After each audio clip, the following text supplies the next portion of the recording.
we dwell in the light of darkness. We dwell in the light of darkness because we are predominantly in that space where we clearly see what is going on around us. We clearly know that the way that things are going are not the way that it was intended to be. We clearly understand that we have a choice and that change begins with us. And yet and still, we do nothing. We live in the light of darkness. And we stay there for years, some for lifetimes, without any clue of how to move out of that lit darkness. There are better places to be. We should be existing in the light of light, not in the light of darkness. We should understand that we, as individuals, were not created to be in these dark places. We put ourselves in these dark places. And thus, because we put ourselves in these dark places, we must do everything in our power to bring ourselves out of these places. We must change how we view ourselves. Therefore, we can change how we view others and see others in a different light once we begin to see ourselves in a different light.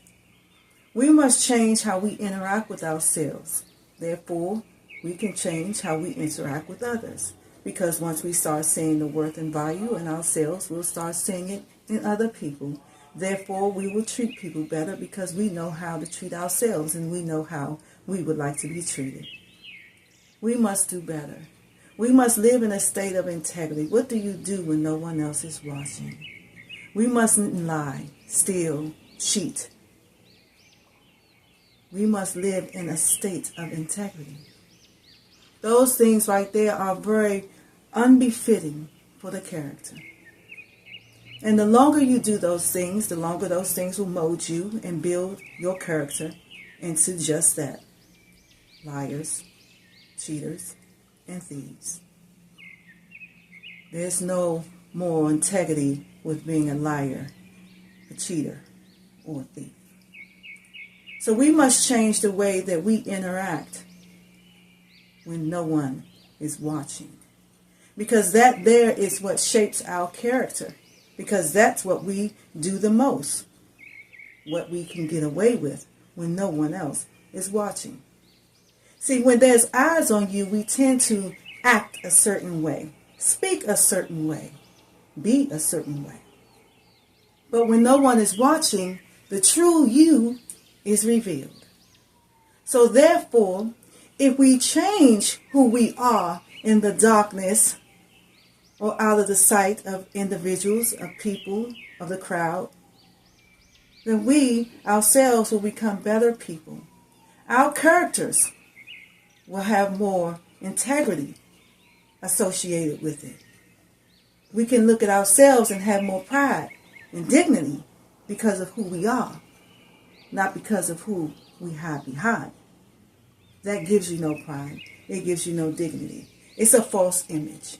We do not want to live with false images of ourselves. We want to live in the light of who we are and be able to walk, sit, stand, speak, or be silent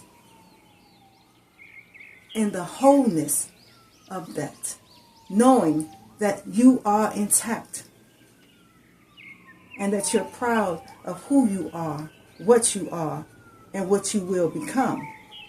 Because with everything in life, you have to practice.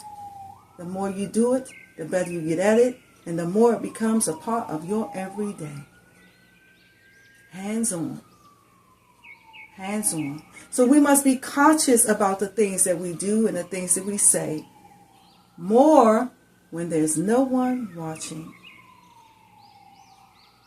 That's when we have to be the most conscious. When there are no eyes on us. And that I want to remind you that even when there are no people, no physical eyes watching, there's always someone watching. So what do you do when there are no eyes on you?